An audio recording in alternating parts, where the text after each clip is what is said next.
Build a highly profitable real estate machine with explosive, exponential growth that works harder for you than you work for it, while living a life by design. Breakthroughs are all around you, but you don't see them until now. Join Jason Williford here at the Ultimate Real Estate Machine as he converses with highly respected and world-renowned experts from inside and outside the real estate industry. You'll discover proven business, marketing, and sales strategies that transform you into the most trusted, dominant, and influential expert in your market, the preeminent agent. Each episode brings you one step closer to the highly profitable and fulfilling real estate business that you've been longing for. Here's your host, Jason Williford.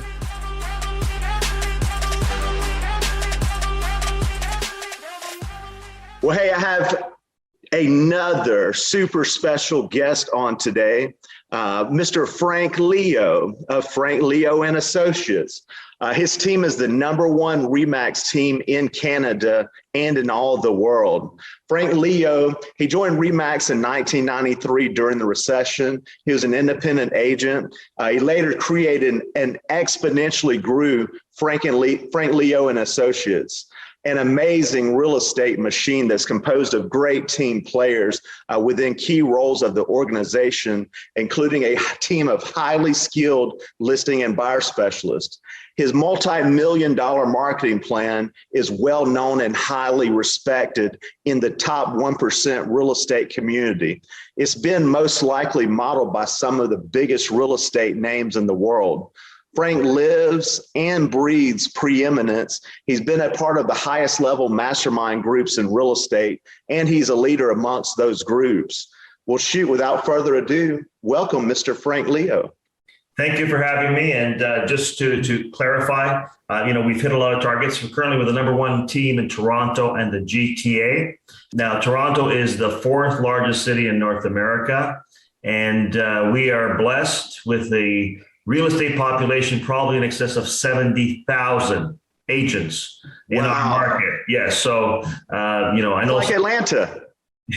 Well, there's a lot of people here. I don't know about Atlanta, but I know that I just saw a report recently that out of 59 jobs overall, one of them is a realtor. So for every 59 people working, one is a realtor in our market.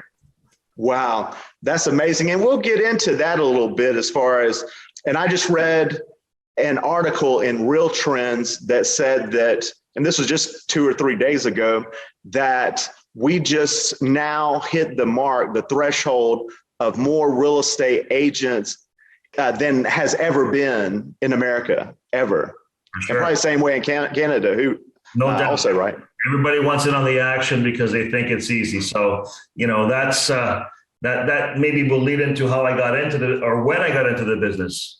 I've been doing this since 1988. What is that? 33 years? A long damn time. Long damn time. I started before there were computers. We actually used to do our offers on stone with chisel and hammer. It was a little different back then. And, it was great. It's about helping people. We didn't have computers yet. We used to have something called tear sheets, where you would get an 8.5 by 11, you tear them up and you have to file every day. And if you didn't one day, you were behind. Your data was not up to date. That was where I started. It was belly to belly, meeting people, and you had to love people. And still, it's a people business, but now there are people who want excuses not to meet or talk to people. Going forward, my goal was always to help families achieve their buying and selling dreams. There were no teams when I started. They didn't exist. You did it yourself. But what happened to me was I was luckily very fortunate to do well. And so I quickly got many people wanting to use my services to the point where I didn't have any more time. There was no time left. I remember a story when the month my son was born, I was working by myself. And I had all these clients and I was, expecting my boy and I was waiting for that. So I was working, trying to clear my table of all this. Well, it was March of 96. And in 20 days, I sold 20 homes. Wow. Face to face, meeting people. By yourself. By myself. I was going crazy. I couldn't do more than that. You had to be out there. We were finishing offers at 3, 4 o'clock in the morning back in the day.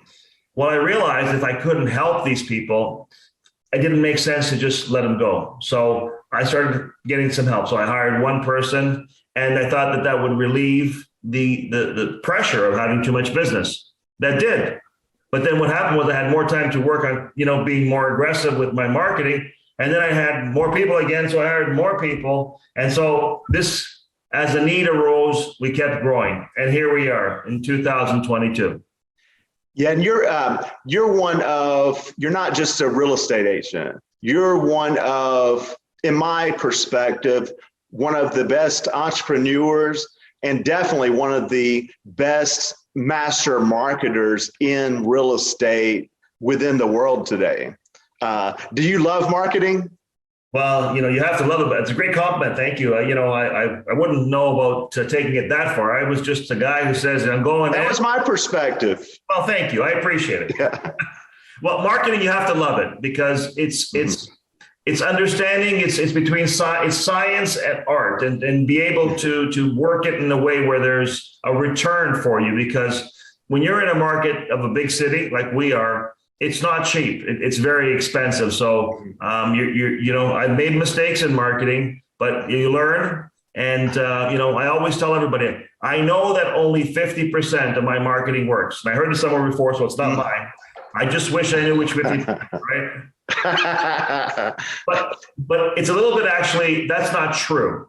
And what I mean by that is I've actually analyzed it.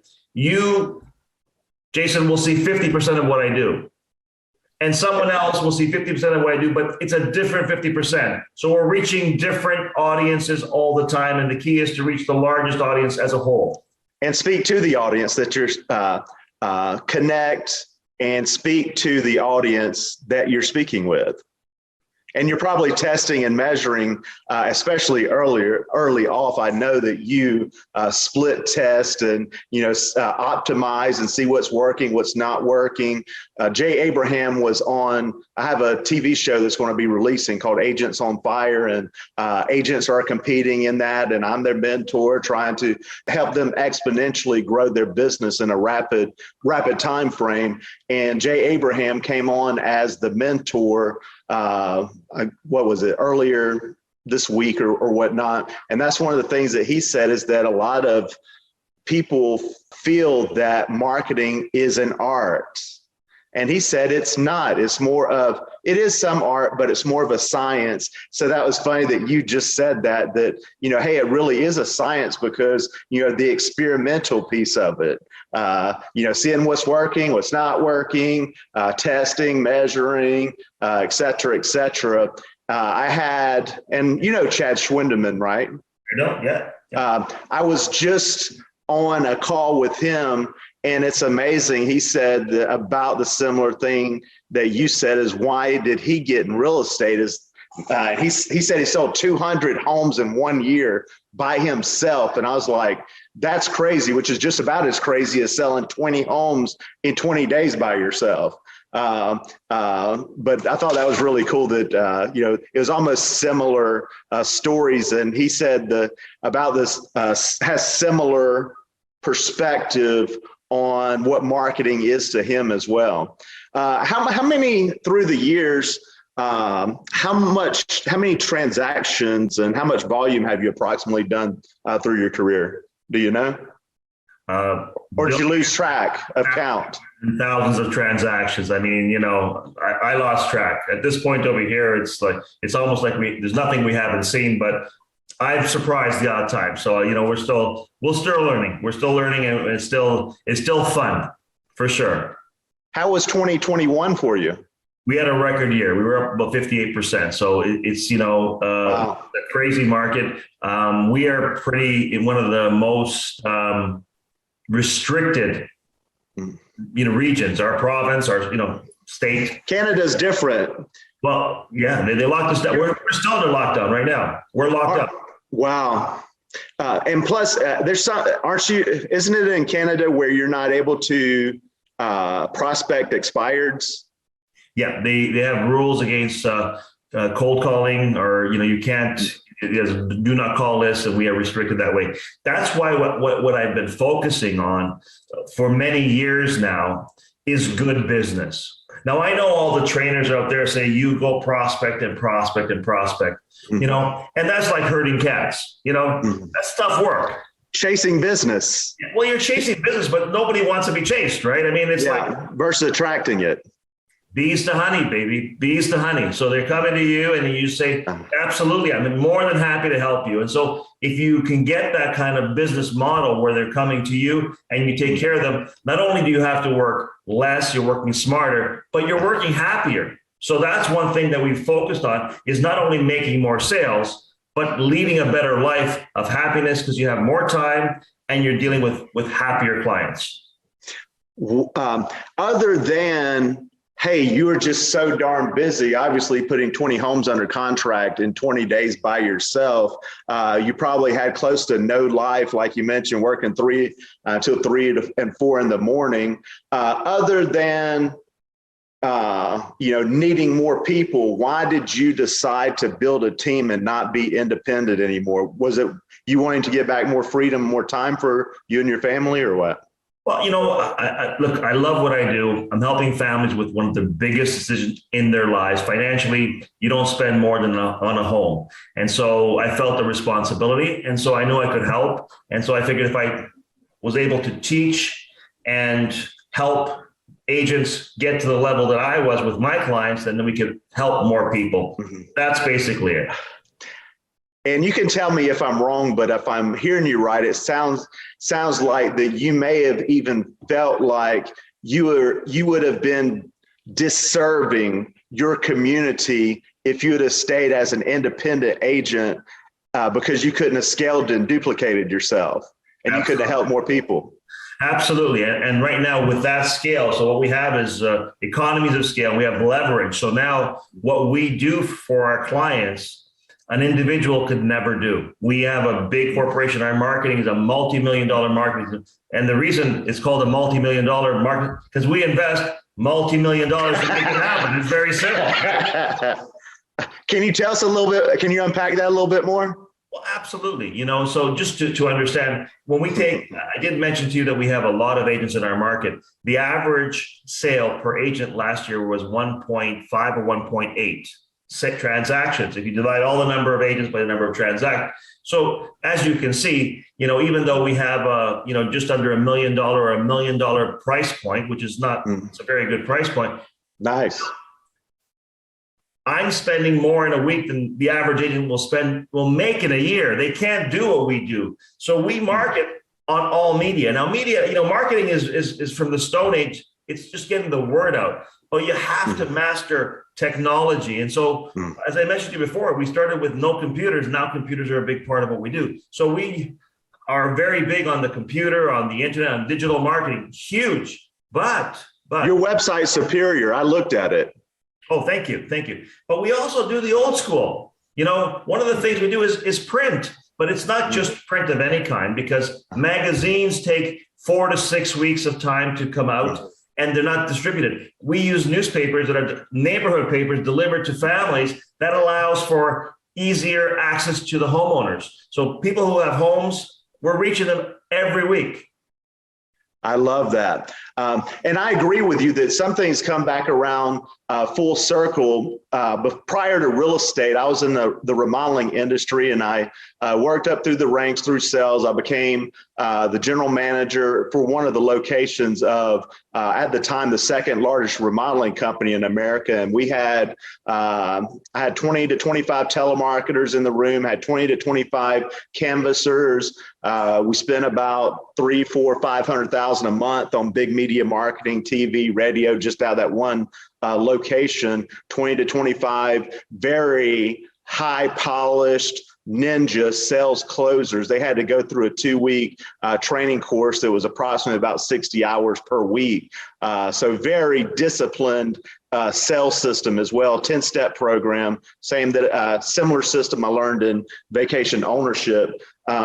But what I learned from them is, at the time when the national do not call list came, like in, I think it was 2003 or 2004, 52% of their business came from telemarketing. They're doing the branding through the TV, radio. So when we called people, they knew who the name was, which was very clever. Because everybody knew the name of the company, especially Metro Atlanta. But where they were masterful is they say, hey, they did an amazing pivot. And when I think about pivots, I always go back to this, that they said, hey, they don't want us to call them anymore. So is what we're going to do is they went out and bought, even just for that one location, 4 canvassing vans. They wrapped the vans and put 4 to 5 canvassers in each one of the vans and sent them on their merry way to knock on doors where, this is 2003 or 4, not 1972. So it came back around full circle. Absolutely, yeah. I think the same thing in direct mail. There is no like direct mail. Everybody's on the internet. And if you're going where everybody else is going, not saying you don't want to go internet, you obviously want to go internet also, but you can circle back around to some direct mail because there's not as much junk in our direct mail as there used to be. You got to stand out, top of mind. You got to be there. Stand out and be outstanding. Love it. Hey, getting in, I wanted to take a dive into, well, before I do that, my ADHD got me, and I didn't ask you how much volume and transactions did you end up last year with 58% growth? We were at 700 transactions in total. There's some leases in there, but so we're about 600 million in terms of sales. Oh, that's it? Only 600 million? I'm kidding. It is that. That's amazing. You got to do more, but I mean, no, there's more opportunity there. So, I mean, but it's about, again. There always is. Yeah, there's a lot more we could do and we can help more people. So, we're happy with the growth, but we have a lot more to do to grow because there's a lot, you mentioned a few things that you circled back because things change and the agents that are able to adapt, change and evolve with the times because the economy changes, the technology changes, you have to be up for it. And so anyone who's afraid of change, should be out of the game of real estate or any business. But I'm going to say one thing, there is one constant in real estate and that's change. Yes, sir, there is. And I know neither one of us have a crystal ball, and I'm not sure yet. It's hard to track like projections right now, and has been the past since COVID. But do you think there's going to be a shift coming in the market? What's your, if you had a quick 2022, what it looks like in real estate? Do you think do you think we're going to get more inventory this year or not really? Oh, it's coming. It's coming because, right now, I don't understand from economic principles what's going on because of COVID, and we've had shutdowns of people not working, and prices have been going up consistently, and we have the lowest amount of inventory that we've had in history. We have about 2 weeks worth of inventory in our market. It's crazy. So it's fast. They're coming for sale, and then they're selling very quickly. What is happening, though, is the cost of gasoline has gone up, the cost of food and everything else. So I think it's going to tighten up some budgets, and that's going to force people to sell. Because what I've noticed is, yes, sir, anybody 40 years old. Now, this is different than the States because I know you had a correction in 2008 that was very big. But here, we didn't have that big correction. We had a little blip. And so essentially, anyone 40 years old or younger would not have seen prices come down in real estate in our market. So they have no safety net. They're just going all in. Not good. No. Or it could possibly be catastrophic for those folks. And that's our job as preeminent experts in real estate, as being preeminent to those people. And how do you become the expert? Simply by educating the consumer. Getting into chapter 9, I want to take a deep dive with you because, again, I do feel you are one of the best marketers in real estate in the world. Chapter 9 in the book is marketing mistakes that cost huge profits. And within the book, there's 29 marketing mistakes that real estate agents are making. And actually, because I think in optimization, and I believe you do too, that really there is no finish line and everything can always be optimized. So we're all making all these 29 mistakes, some more than others, and always will. Just the way I think. Marketing mistake number 3 is running traditional brand-based advertising with no direct response marketing. What's your feel off of just being, hey, I'm just going to build my brand. I'm going to use a logo like Delta or Home Depot has and put it out there. with no direct response marketing in there. What's your thoughts on that? Foolishness. It's terrible. But, listen, you don't, people think all these brands that are out there, are just there. I mean, they've worked very hard to get that response. If the money's not coming in to pay for it, it's a temporary situation and you're out of business. You just don't know it yet. I love that response. They spent, of course, millions, and in some case, probably definitely hundreds of millions and maybe even billions for some of the largest corporations in the world in marketing for them to be able to put a logo out there and get business from it, or not worry if the money, if the campaign brings anything in or not.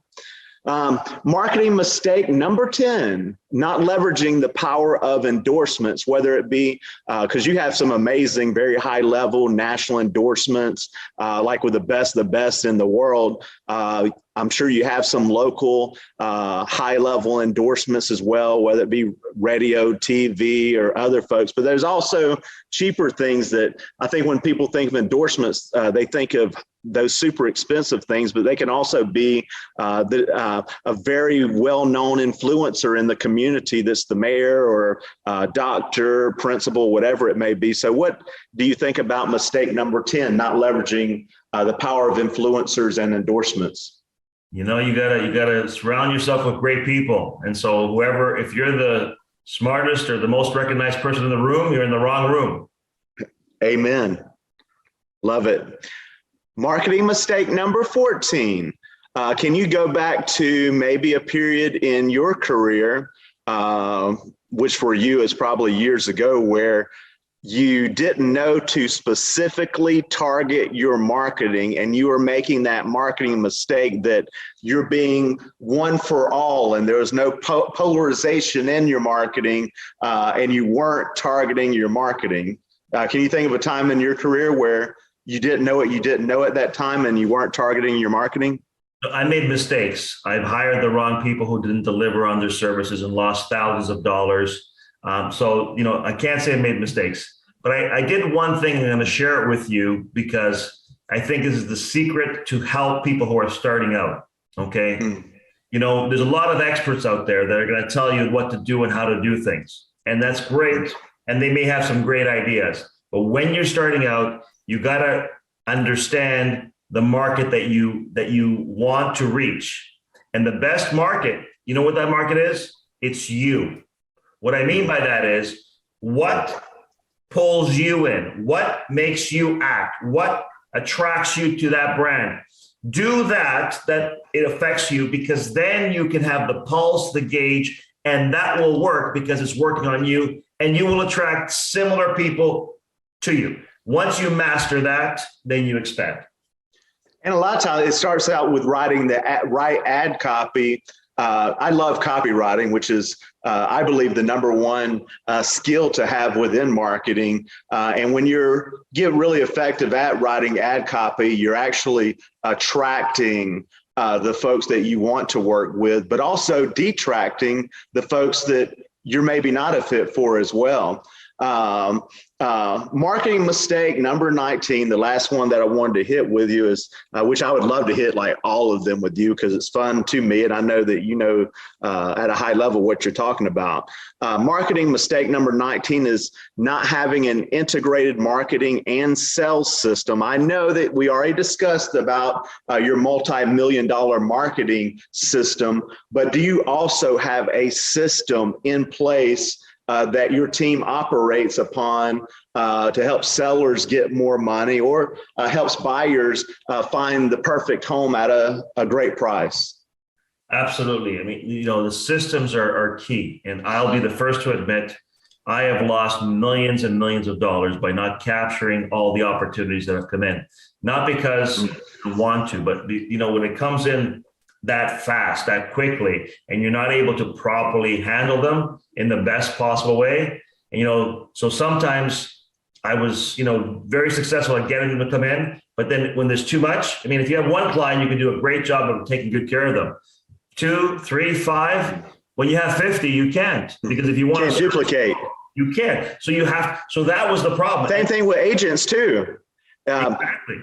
Yeah, duplicating training and having a selling system that's duplicable that all of your agents are trained on. Like we have a 10-step selling system that is simple. We train on the 10 steps. They follow the 10 steps. We practice, drill, rehearse over and over and over, not on new stuff, but on the wheel, because the wheel works, the process works. That's exactly it. Mastery. Yes, sir. The 10,000, what's the Bruce Lee thing? I would rather. Don't be afraid of the person that does 10,000 things one time. Be afraid of the person that does one thing 10,000 times. Yes, sir. There it is. Hey, last question for you. What does the future look like for Frank Leo and Frank Leo and Associates? Well, the future is very bright. We always, when we go to work, our goal is very simple. It's not to do anything but help buyers and sellers achieve their real estate dreams. And the more people I can help achieve their dreams, I never have to worry about mine. They automatically get filled. Love it. And I borrow this from Joe Polish. He says, life gives to the givers and takes from the takers. Wow. And I know you do that at a very high level, sir. And I sure do appreciate you being on. I truly do. And I'm grateful. I know your time is very valuable. I just want to ask you, for agents that are listening, that may have friends, family, colleagues, or agents, they know agents that may be moving to your area in the greater Toronto area, how can they get in touch with you? Well, the easiest way is to the website. It's getleo.com, just getleo.com, and we'll be happy to reach out to them and answer any questions that they may have. Beautiful website. And as I mentioned, that video is magnificent. I love the end of it. It's really funny. So whoever is listening, you'll want to go to Frank's website and check out that video. And there's I guess I would call it a blooper at the end. That made me crack up. It was funny. Oh, awesome. Glad you liked it. I guess, as they say now, I literally LOL'd. Awesome. That's it for this episode of The Ultimate Real Estate Machine. May your real estate machine be extremely rewarding, fulfilling, and life-changing for you and all the people that you impact. Claim those skyrocketing results that you demand from your real estate business. Subscribe to the show for more content like this at ultimaterealestatemachine.thepodcast.com. And don't forget to leave a positive rating. Thank you for joining us. See you on the next episode.